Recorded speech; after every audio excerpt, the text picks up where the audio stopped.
نحمده ونصلي على رسوله الكريم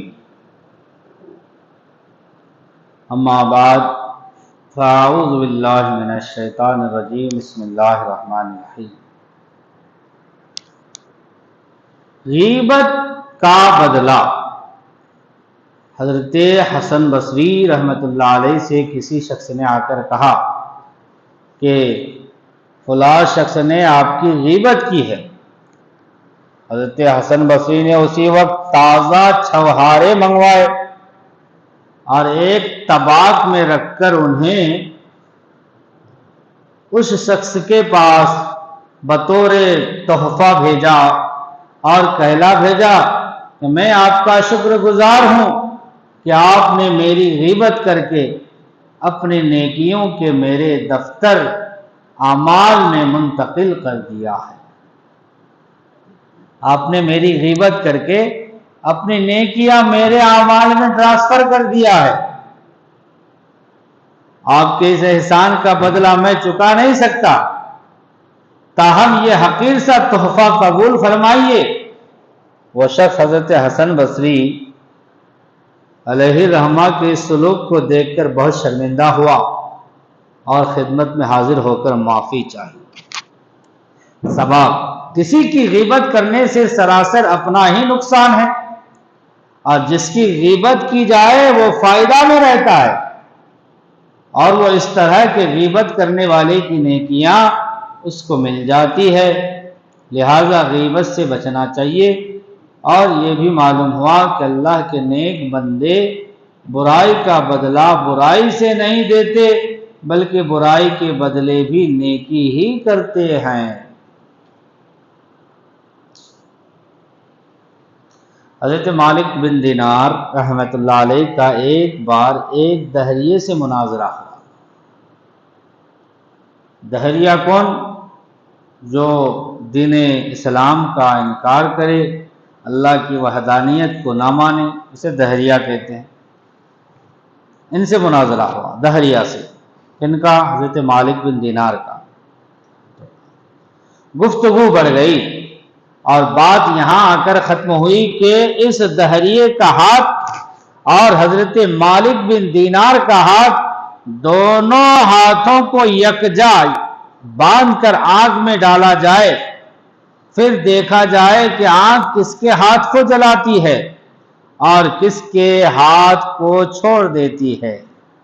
جس کے ہاتھ کو آگ چھوڑ دے وہ سچا ہے، اور جس کے ہاتھ کو جلا دے وہ جھوٹا ہے۔ چنانچہ دونوں ہاتھ باہم ملا کر باندھے گئے اور آگ میں ڈالے گئے۔ خدا کی قدرت سے ایسا ہوا کہ دونوں میں سے کسی کا ہاتھ نہ جلا، دونوں ہاتھ میں سے کوئی ہاتھ نہ جلا، بلکہ آگ سرد ہو گئی، ٹھنڈ ہو گئی، آگ بجھ گئی اور دونوں بچ گئے۔ حضرت مالک بن دینار رحمت اللہ تعالی علیہ یہ واقعہ دیکھ کر بڑے پریشان ہوئے اور سجدہ میں گر کر مناجات کی کہ الہی یہ کیا قصہ ہے؟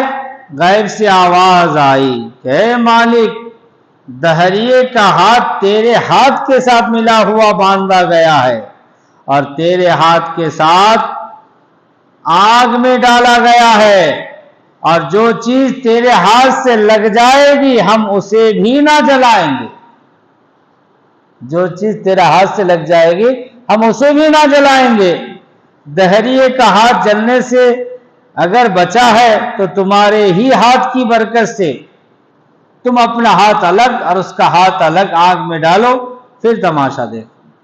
چنانچہ پھر دوسری مرتبہ ایسا ہی کیا گیا تو حضرت مالک کا ہاتھ تو محفوظ رہا اور دہریے کا ہاتھ جل گیا اور اس کا جھوٹا ہونا ظاہر ہو گیا۔ سبق: اللہ والوں کی صحبت، اللہ والوں کی صحبت یعنی ان کی سنگت اور ان کے ہاتھ میں ہاتھ دے دینے کی برکت سے گناہگار نجات پا جاتا ہے، اور ان سے علیحدہ ہونے میں نقصان اور خسران کے سوا کچھ حاصل نہیں ہوتا۔ اسی لیے اللہ تعالیٰ نے فرمایا ہے کونوا مع الصادقین، اور مولانا رومی علیہ الرحمہ فرماتے ہیں کونوا مع الصادقین یعنی سچوں کے ساتھ ہو جاؤ۔ سچے لوگ کون؟ اللہ والے۔ اور مولانا رومی فرماتے ہیں صحبت صالح ترا صالح کنن، یعنی نیکوں کی صحبت نیک بنا دیتی ہے۔ حضرت مالک بن دینار رحمت اللہ علیہ نے ایک مکان کرایہ پر لیا، اس مکان کے پڑوس میں ایک یہودی کا مکان تھا، اور حضرت مالک بن دینار کا حجرہ یعنی روم اس یہودی کے مکان کے دروازے سے قریب تھا۔ اس یہودی نے ایک پرنالہ بنا رکھا تھا، اوپر سے کچرا کوڑا پھینکنے کے لیے پرنالہ بنا رکھا تھا، اور ہمیشہ اس پرنالہ کی راہ سے یعنی اس پرنالہ کے راستے سے نجاست یعنی گندگی حضرت مالک کے گھر میں پھینکا کرتا تھا۔ اس نے مدت تک ایسا ہی کیا، مگر حضرت مالک نے اس کی شکایت کبھی نہ فرمائی۔ آخر ایک دن اس یہودی نے خود ہی حضرت مالک سے پوچھا کہ حضرت آپ کو میرے پرنالہ سے کوئی تکلیف نہیں ہوتی؟ آپ نے فرمایا ہوتی تو ہے، مگر میں نے ایک ٹوکری اور ایک جھاڑو رکھ چھوڑی ہے، جو نجاست گرتی ہے اس سے صاف کر دیتا ہوں۔ اس نے کہا کہ آپ اتنی تکلیف کیوں کرتے ہیں اور آپ کو غصہ کیوں نہیں آتا؟ فرمایا کہ میرے خدا کا قرآن میں ارشاد ہے کہ جو لوگ غصہ پی لیتے ہیں اور لوگوں کو معاف کر دیتے ہیں وہ بڑے اچھے لوگ ہیں۔ یہودی نے کہا پھر مجھے کلمہ پڑھائیے، جو دین ایسی اچھی تعلیم دیتا ہے وہ دین بھی بڑا اچھا ہے۔ سبحان اللہ۔ اللہ کے نیک بندوں کی عادت بڑی ہی نیک ہوتی ہے، اور وہ تکلیف پہنچنے پر بھی غصہ میں نہیں آتے اور خطا کار کی خطا معاف کر دیتے ہیں۔ اور یہ بھی معلوم ہوا کہ اسلام اللہ والوں کے اخلاق حسنہ سے پھیلا ہے۔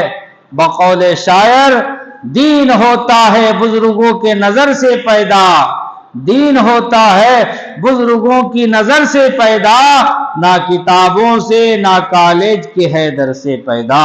اللہ تعالیٰ اس کے پیارے حبیب صلی اللہ تعالیٰ علیہ وسلم کے صدقے ہمیں بزرگان دین کے نقش قدم پر چلنے کی توفیق رفیق عطا فرمائے۔